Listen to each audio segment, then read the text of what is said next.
بسم اللہ الرحمن الرحیم۔ پچھلی ویڈیو میں بات ہوئی ارتکاز قوت کی، جس میں ہم نے یہ بتانے کی کوشش کی کہ مثبت قوتوں کو مرتکز کر کے کس طریقے سے شفا بخش قوتیں حاصل کی جا سکتی ہیں، اور اسی ارتکاز کے حوالے سے بات ہوئی تھی کہ اگر جس طرح میگنیفائنگ گلاس کو ہم دھوپ میں رکھ کے اس کی سورج کی روشنی کو منعکس کرتے ہیں، کسی ایک جگہ پہ انعکاس یا اس کا ارتکاز کرتے ہیں تو آگ لگ جاتی ہے۔ حالانکہ وہی روشنی، وہی سورج کی توانائی جو ہے وہ پہلے سے اس جگہ پر موجود ہے، لیکن اس کا ارتکاز جو ہے وہ اس جگہ ایک انقلاب برپا کر سکتا ہے۔ اب ان قوتوں کو جو انسان کے اندر ہیں، ان کو مرتکز کرنے کی بات، اس کی استقامت اور یقین کی بات کرنا چاہ رہے ہیں ہم۔ ان قوتوں کو مرتکز کرنے کے لیے انسانی شخصیت میں استقامت کا عنصر ہونا بہت ضروری ہے، اور استقامت چلہ کھینچنے سے ہی حاصل ہو سکتی ہے۔ یعنی ہم چلے کی بات کرنے لگے ہیں، یوں سمجھ لیجئے کہ چلہ استقامت ہی کا دوسرا نام ہے، اور اس کا لازمی عنصر یقین ہے۔ ایک آدمی بے یقینی کے ساتھ جو مرضی ہے پڑھتا رہے، اس کا کچھ اثر نہیں ہوگا۔ ورد یا وظیفہ انسان کے اندر سے لہریں نشر کرتا ہے۔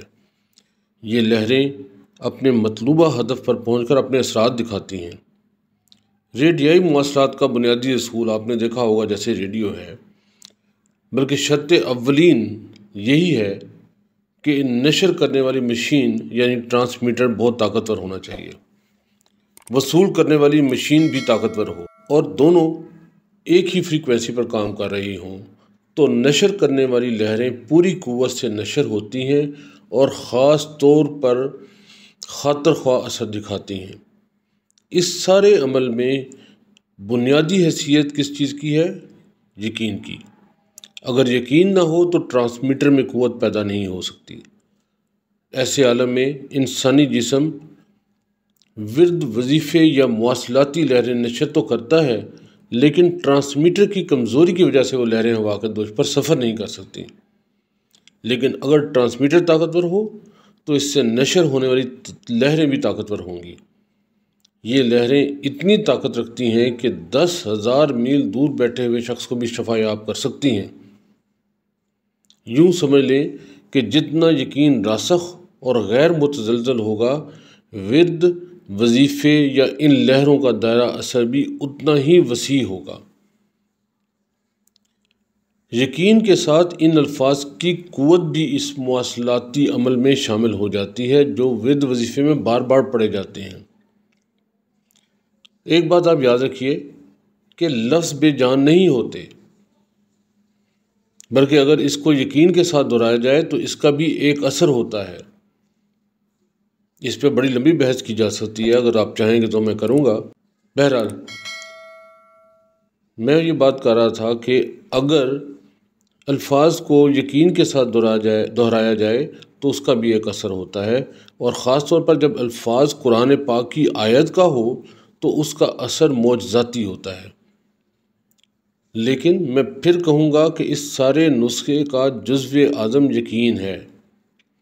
اس سارے عمل کی وضاحت کے لیے ریڈیائی مواصلات یا وائرلیس سسٹم کی ایک اور مثال دینی پڑتی ہے کہ طاقتور ٹرانسمیٹر سے عام طور پر پروگرام نشر ہوتے رہتے ہیں جو دور دراز تک سنے جاتے ہیں۔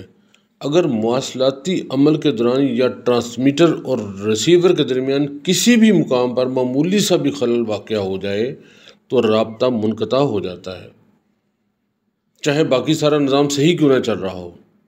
بالکل اسی طرح چلہ کشی کے دوران اگر انسان سے ذرا برابر بھی غلطی سرزد ہو جائے تو سارا عمل ناکام ہو جاتا ہے، اور انسان اپنے وجود کے اندر مضمر قوتوں کو کسی ایک جگہ مرتکز نہیں کر سکتا۔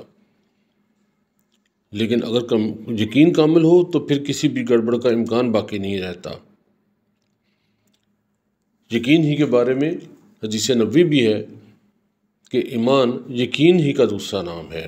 یاد رکھیے کہ استقامت اور یقین یہ روحانیت، تصوف، عملیات، ان سب کے لیے جزو لا ينفق ہے، یہ لازمی جزو ہے، اس کے بغیر آپ اس معاملے میں کامیاب نہیں ہو سکتے۔ ایک مشکوک، ایک ڈاؤٹ فل، ایک متزلزل یقین کے ساتھ آپ کوئی بھی کام کرنے میں کامیاب نہیں ہو سکتے، یہ یاد رکھیے گا۔